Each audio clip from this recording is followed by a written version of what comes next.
So indifference usually is in a very negative connotation, like being indifferent is being like, not being sensitive towards others. But here when St. Ignatius would say that you have to be indifferent, it means that whether you are rich, whether you are poor, whether you have honor, whether you have dishonor, whether you have troubles in your life or whether you are happy, you have to be indifferent. You have to be, I mean, you should not be desiring for either health or sickness or honor or dishonor. You should be just in a state of blank where God is giving you and you're just receiving whatever God is giving to you. So I will just read out this text. For this, it is necessary to make ourselves indifferent to all created things as much as we are able, so that we do not necessarily want health rather than sickness, riches rather than poverty, honor rather than dishonor, a long rather than a short life, and so in all the rest. So it's very clear, Ignatius is telling just be neutral. Don't expect anything great or don't expect something less. Just be indifferent. We have to be indifferent. Only then we can, be able to sail through all the circumstances, be it in a happy moment or be it in a sorrowful moment. So this is, and it's not easy. It's, for example, when we were doing our retreat, you, novice master would ask, did you reach that indifference? Only then we can proceed with the other things. And so I remember my answer. I told my novice master, see, in this retreat, I am indifferent, but I do not know what will happen in the real world when, when I'm really facing the situations. So it's difficult. It's not easy. And if you achieve that indifferent, I think we should be putting ourselves on the altar because we are as good as saints. So the point is that at least have the desire that to become indifferent to all these things that the world can offer. So keep this in the background and then we will see what it all means as we go ahead with the different characters in the nativity story. Okay, so now we began with our journey with our dear Magi yesterday. Now, as we know, the Magi were traveling from the Middle East, that is the present day, Arabia and all those the countries over there, and they had to travel a lot, and they traveled through deserts. It was not an easy journey. They had to face many obstacles, and yeah, they had to face many obstacles, and then eventually they reach to their destination, but they have to overcome a lot of obstacles. So with this, I remember a story which I would like to share with you all. So this image which you see in front of you, it's supposed to be that of a caravan. So caravan is, as you know, it's like a group of people traveling to the desert. And so there will be one leader, there will be a lot of camels, and there will be people, and they will have all kinds of luggage. So basically, they are nomads, and the leader knows the way because the desert is just a vast area that you don't have any landmarks or anything. So you're just supposed to obey whatever the leader tells you. So there was this caravan. So they were all traveling, and it was evening. So they decide to pitch their tent, and then they stay near a place. And after a while, they are having some food and everything. So they decide to continue their journey. So it was quite dark. There was hardly any light. There were little stars here and there. And then they reached to this place where there are a lot of pebbles and stones lying around. And so this leader tells the group, pick up as many stones as you can, and we need to carry them in your luggage. So he just told, pick up as many stones as you can and load them in your luggage. We need to carry them. So he just said that once. And so people were like, what the hell now? Wow, we already have so many things to carry with ourselves, and carrying these pebbles and this and that, this is extra burden. So some wise people like me decided not to pick any stones, and we just slept. I just slept over the night. And there were others like y'all who are a little less wise than me. So y'all decide, okay, let's carry little pebbles just because the leader is telling. And there were these two or three fellows who were like, idiots whom we considered to be fools. And then they were like, okay, maybe the leader is telling something. They didn't think. They just collected as many stones as they could, and they loaded their luggage and put it on the camel back. And they slept. We all slept together. The next morning, Very early in the morning before the sun could rise, the leader calls all of them and there's like, let's begin the journey. And then we start walking and slowly we see at the distant horizon, the sun is just about to rise. And after walking a few distance, a few miles, and the first beam of the sun's rays is about to hit us. And then the leader tells all those who have carried the stones, remove your stones.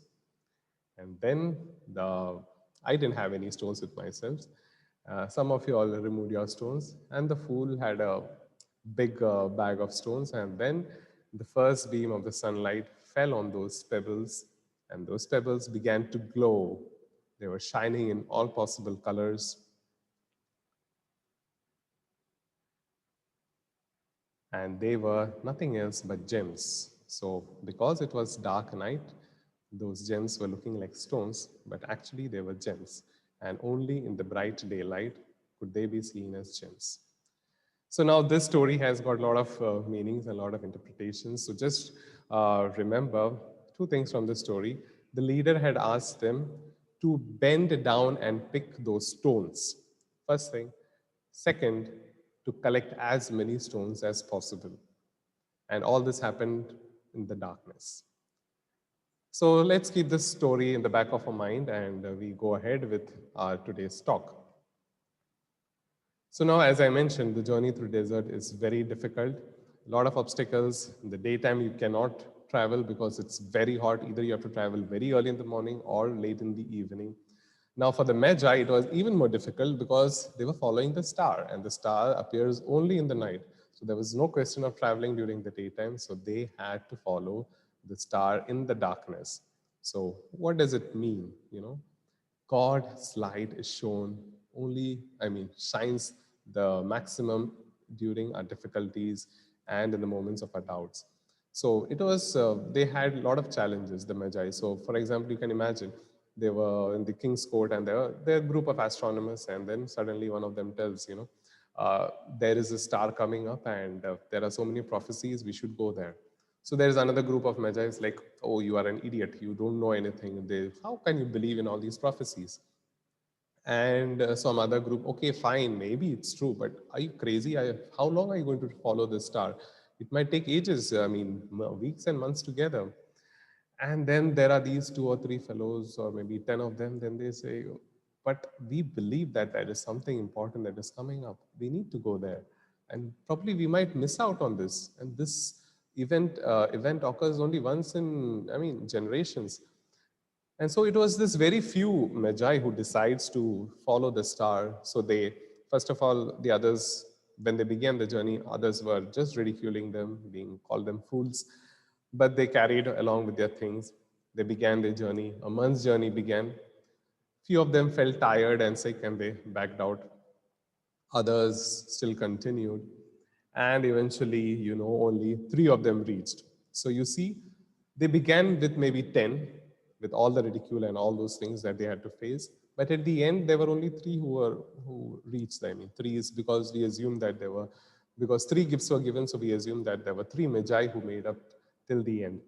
So my point is that it is very few who hear God's word and very few who keep it and very few who reach the final destination. And the reward was Jesus himself. So now in the case of Magi, they travel all along. They come to Judea and there they come to the city, the capital, that is Jerusalem. And guess who's there? Herod. And Herod is also waiting for this Son of Man to be born. And when he meets this Magi, he is very crooked and he tells them, show me the place of this king so that I can also go and worship. So the Magi had to face all these difficulties, difficulties from their own people, difficulties which were within, should we follow or shouldn't we follow? And there were also difficulties by outsiders, people whom he did not did, they did not know. But they believed their calling and they got the reward. That was Jesus. Then we come to our second character. So yeah, this is the typical night sky in the deserts in Arabia.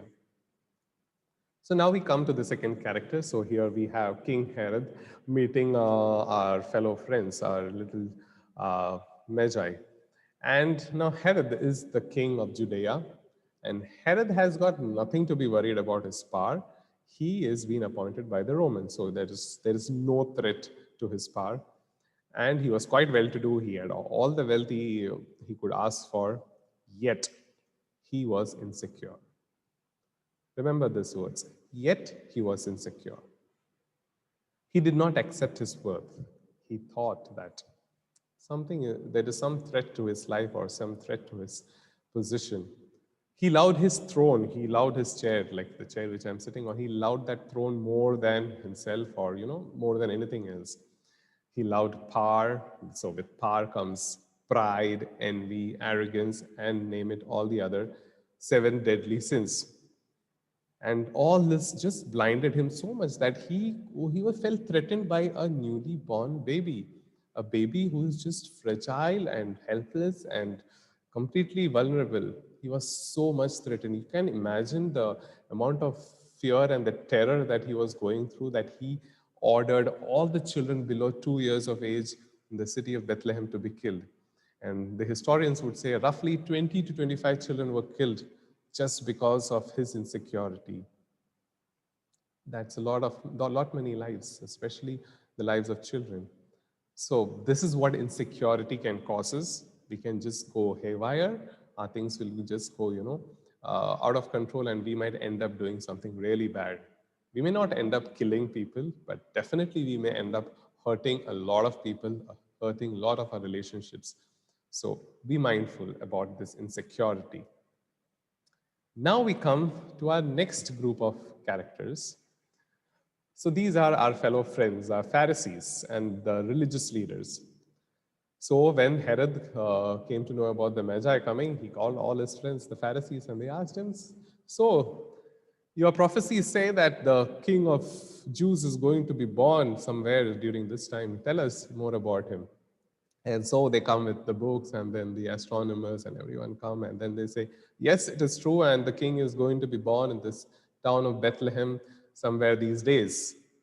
So now, what is the point? The Pharisees knew that the Messiah is going to be born. They were waiting for him. So this part is very clear. They had the knowledge, they were waiting for him. Now comes a problem. They had a wrong understanding of God's plan. They wanted a king who could fight the Romans. Now, to be more precise, they wanted God, who is the supreme creator and above everyone, to act, to do things according to their way. So, this is the problem where the Pharisees got stuck. They wanted God to act in the way that they wanted.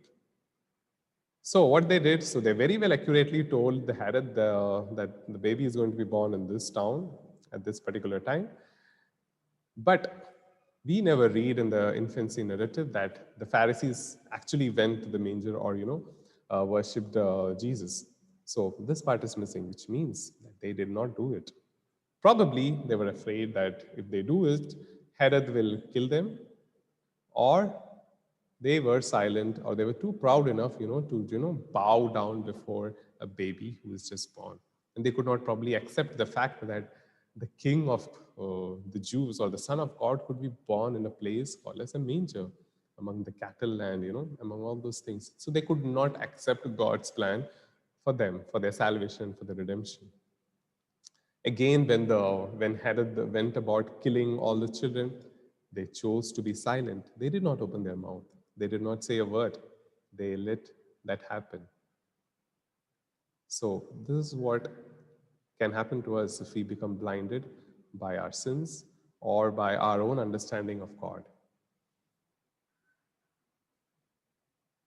So now the gospel text for our reflection this morning is, "If you wish to be perfect," so these are the words of Jesus to the rich young man who came to him asking, "What should I do so that I may inherit the kingdom of God?"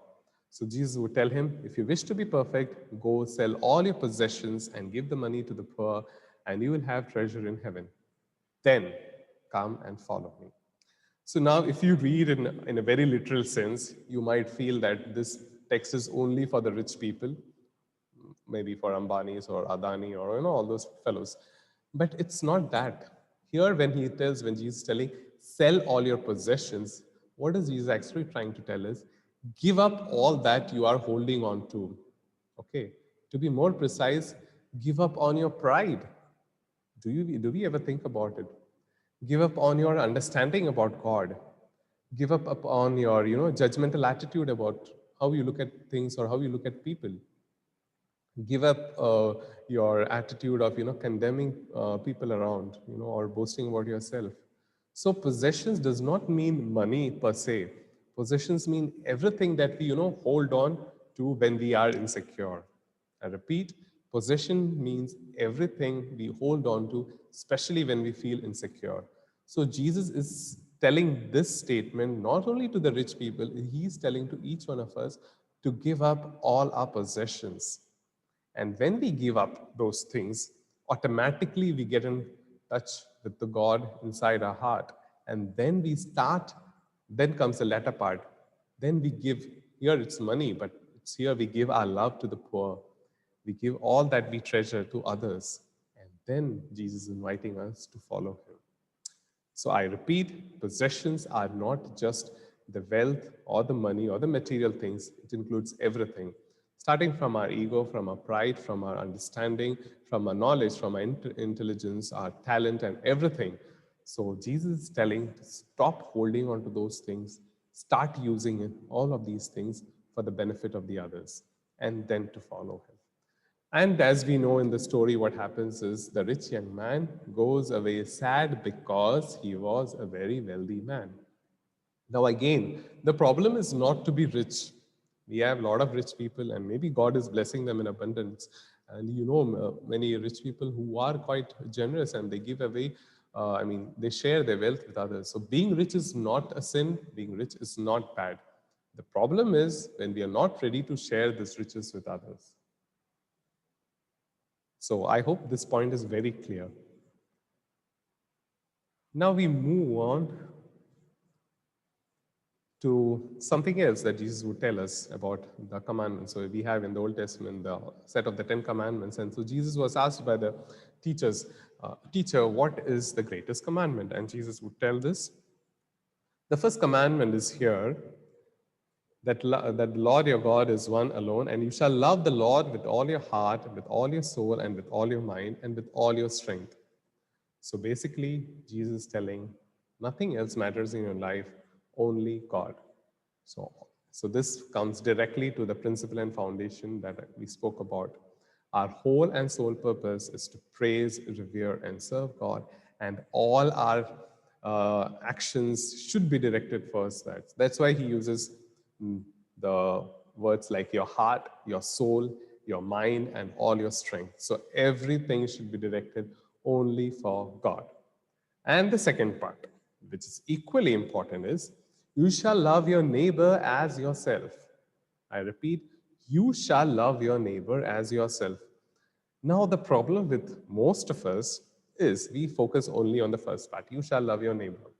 But the second part is the actual important part, as yourself. I repeat, you have to love yourself first. If I cannot love, if I'm not accepting myself the way I am, how am I accepting God? Because if I'm grumbling, like for example, I don't have so and so talents, and if I say, God, you did not give me this, if I'm not happy with myself, if I love myself less, obviously I'm not loving God enough because I'm grumbling all the time. And if I'm grumbling all the time, how can I love my neighbors? So, the moral of the story is we have to read this commandment of Jesus backward from the last line to the top. Okay? So, we need to love ourselves first. We need to accept ourselves the way we are. Our life, our body, our talents are a gift from God. Only then we can love God with all our strength, with all our hearts, with all our mind. And if we do that, the next part automatically follows that we love our neighbors. Because if we start loving God, we see God in our neighbors as well. So we automatically begin to love our neighbors. So get this very clear because these two commandments form the crux of today's day. And because today's day is for be specifically we focus on purification. So usually in our retreats, in 3 days retreat, the second day is usually dedicated for confession, looking introspection into the sins. So I'll be just going through very few questions. I'll be sending you this Word file. There are around 15 to 20 questions. You can take your time to read all these questions and try to introspect what is happening within you and what are the blocks. So, as I said, now there are two kinds of blocks, the internal blocks and the external blocks. So, internal blocks is what we refer to as the sins. So, basically, these are sins comes the latter part. It actually stems out, or it's the outcome of the weaknesses that are inside us. So, therefore, we need a purification. Now, one other thing which most of us Christians or Catholics get wrong is we need to confess our sin because we need to save ourselves from God's punishment. Now, this is absolutely wrong. This is not the purpose of confession. We do not go to for confession so that we are saved from, being pushed into hell or we are saved from some kind of punishment. That is absolutely wrong. We need to confess. We need to have an attitude of contrition. So contrition arises because we know that God loves us. And how can I hurt somebody who loves me so deeply? So if I'm aware about this, automatically my confession becomes more meaningful. My confession becomes, a real desire to change my life. It's not because that, God is going to punish me. So that's when a real transformation occurs. So get this very clear. Don't go to confession because it's a duty or because you have to save yourselves from hell. That is not the purpose. You will be repeating the same cycle again and again. The purpose is to identify the love of God that He bestows on each one of us. And then we identify our faults or our weaknesses. And then the change happens. So I won't be reading through these questions. You can read these questions during the rest of the day. So I began with this first question: do I accept myself the way I am? And do I love myself? And all the other things will follow. So these are some of the internal blocks. Now, I put before you, I hope you all know this figure. She is Anju Bobby George, and she is a famous athlete who won laurels for her country. And she is, in 2003, she was the first and the only Indian to get a medal, a bronze medal at the World Championship. And why did I put her picture? Because we are talking about external blocks. So blocks, as we said, are internal. Now here in her case, we read last week, she just has one kidney. Okay, remember this. She did all her training, all her struggles, everything with just one kidney. Now those who are sports person and those who are athletes and things like, we all will know what does it mean to be living with one kidney. It meant that she cannot drink, she cannot have a protein diet, because if she has a heavy protein diet, her only kidney will fail. Second, she had to drink a lot of water. So because she had to consume less protein, which means that her muscles won't be strong enough. Yet, knowing all these difficulties, she went ahead, she challenged herself, she challenged her peers. Of course, she had her husband, her coach, who helped her through all these difficulties, and that's how she made to the end. So, what I meant from her story is difficulties are going to come in our life. Our life is not going to be a bed of roses. There will be a lot of thorns and a lot of stones. We will fall at times, but we need to rise up and walk again. So, perseverance is very important, especially in our spiritual journey. So, that was the purpose of showing Anju Bobby George. So now coming to external blocks. Now external blocks could be, somebody actually trying to, block your path, or it could be also because of our internal understanding or, of our psyche. For example, what are my fears? Do my fears overpower me? Do I often think, what will others think about me before I do anything? And now there are two types of sins. First is the sin of commission, which the sins which we happen because we do, and the second is the sins of omission, the sin because we were supposed to do something and we did not do that. The classic example is of the Pharisees. When Herod ordered the massacre of those children, they did not do anything. They chose to be silent. So we are also guilty of this social sin. So social sins is something which we do not talk about at all. We always talk about personal sins. Now, what are the social sins? Wastage of food, wastage of water, wastage of electricity. Now, all these are sins against the society because when we are wasting this, we are actually robbing that food from the plate of a poor man or a poor child deep somewhere else. When we are wasting electricity for no reason, we are actually depriving somebody of this luxury somewhere in a remote village. Same with water. So many people are dying of thirst. So whenever we are doing all these things, we are committing a social sin. So next time when we go for confession, remember also to at least be aware of the social sin that we are doing. Usage of plastic. I mean, being silent whenever there are environmental degradation and all these things, not taking part in social initiatives, not being part of any social activism. So all these are sins. So these are sins of omission because God is asking us to do our part to change the world around.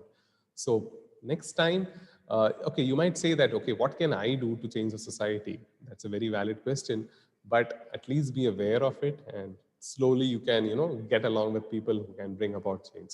So that's my point about social sins. So just keep this in the back of your mind.